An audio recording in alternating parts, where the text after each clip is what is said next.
یہ تو آپ صلی اللہ علیہ وآلہ وسلم نے فرما دیا ہے۔ اب آتے ہیں کہ ہم جھوٹ کس کس موقع پہ بول رہے ہیں۔ ہم جھوٹ بول رہے ہیں اپنے تمام غلط کاموں میں، حرام کے بزنس میں، حرام کی کمائی میں، ہر طرح سے سودی کاروبار میں، بینکنگ کے سودی کاروبار میں، اور اس کے علاوہ شراب کے کاروبار میں، شراب کی ہر چیز پر لیبل لگا کے کہ یہ جو ہے نا، لیبل ایسے لگائیں کہ جیسے وہ اب روح افزا اس پہ لکھ دیں، وہ روح افزا تو بننے نہیں لگی، یا شراب کو کوئی بھی اچھا نام دے دیں، وہ اس کے نام سے اس پہ کوئی ایفیکٹ نہیں ہوگا، وہ جو چیز حرام ہے وہ حرام ہے۔ پھر اسی طرح سے اگر گانا بجانا ہے، اور سوری ٹو سے کہ جو نعت خوانی آج کل ہو رہی ہے، استغفر اللہ، ایک وقت تھا کہ نعتیں ایسی پڑھی جاتی تھی جو روح میں اتر جاتی تھیں اور آنکھوں سے آنسو جاری ہو جاتے تھے، لیکن آج طبلے والی عورتیں جن پر آپ صلی اللہ علیہ وسلم نے لعنت فرمائی ہے کہ یہ وہ عورتیں ہوں گی جو سیدھی جہنم میں جائیں گی۔ تو اس طرح سے عورتوں کا گانا بجانا اور گانے بجانے کی محفلوں میں جانا اور اس طرح سے نعتیں پڑھنا، اچھل اچھل کر اور اپنے زیب و زینت دکھانا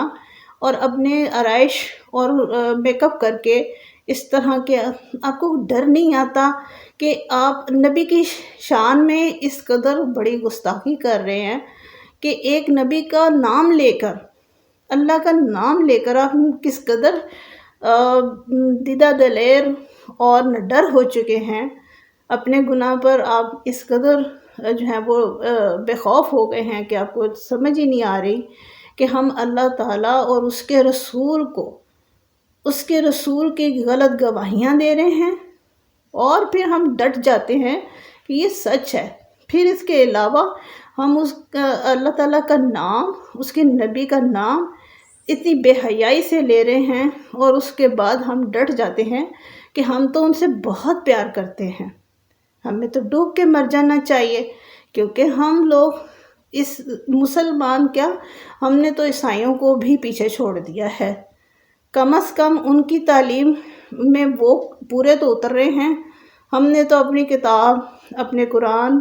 اپنی احادیث سب کو غلط رنگ میں پروموٹ کرنا شروع کر دیا ہے۔ میری اس ویڈیو کا مقصد ہرگز یہ نہیں ہے کہ آپ لوگ جو ہے نا یہ جو کر رہے ہیں یہ بالکل صحیح کر رہے ہیں۔